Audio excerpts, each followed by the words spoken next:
Wikipedia has a nice chart of the rarity of all the elements on the periodic table. So the rarest metal apparently is iridium. Right now it's going for about $3,000 to $4,000 an ounce. Gold is right here. Below gold we have platinum, rhenium, osmium, rhodium, ruthenium, palladium. All of these are in the hundreds to thousands of dollars an ounce, but surprisingly tellurium, I think that's a great buying opportunity. Of course, it's not something that you could make into jewelry. It's pretty much a solid rock, but I would recommend getting at least a kilogram or two of it. A kilogram is going for like 70, 80 bucks. I mean, if nothing else, right? There's a chance of it becoming an important part of technology. If not, it's a great conversation piece. I personally have 3 kilograms. My main interest is in either bismuth or indium. I actually like bismuth a little bit better. So right now, let's take a look at how much gold there is around the world, just for comparison.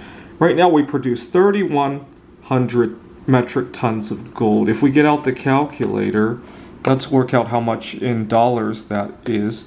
3,100 times, there are 32,150 troy ounces per ton. That's how many ounces of gold we produce every year, times, I believe today the spot price is 1670.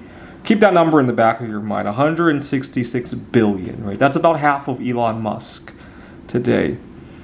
Now let's compare that to some other elements out there, especially my new favorite, bismuth.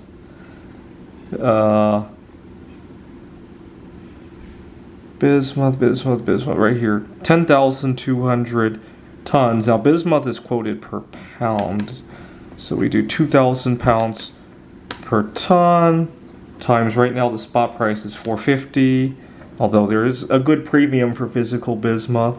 I would say on par with some of the good silver bars, right? Considering how easy it is to turn bismuth into small 1 ounce, 5 ounce bars, right? I showed you guys how to melt it.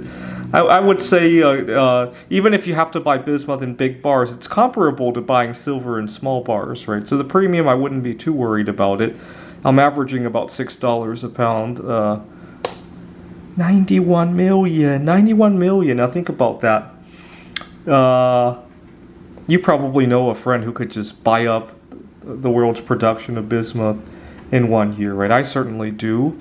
Quite a few people, right? I like to talk about my favorite winner of Polish Idol season 1 because of her sexual orientation. She could buy a good fraction, maybe not all of the bismuth produced in 1 year, but maybe the bismuth production of a week. She could easily buy that, right? Even though she's from Poland, right? That's how ridiculously cheap that is, right? It took Elon Musk to buy all the gold in that was produced in 1 year, but it takes an Evelina Folenta to buy a good fraction of the bismuth produced in a year. That's how much the gap is, right? Now let's look at indium. We produce 655 tons of it. 655 times 2,000. That's how many pounds, and then I believe it's about $200 a pound.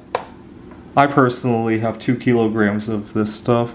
262 million. Now we're talking a little bit more, but still not Elon Musk kind of money. The only thing I don't like about indium is that there is a lot more in the earth. Right now, I think the big issue here is the lack of demand for it and possibly the political issues, right? A lot of it comes from countries that are not necessarily friendly, and that might be part of the reason. But the screen you're looking at has some indium. It's used in touchscreen technology, right? It has certain properties of conductivity. You could also look into selenium, which is rarer than silver, and we mined the 2,200 pounds of it, similar to tellurium, although tellurium is a little bit rarer in the earth. I haven't bought selenium yet.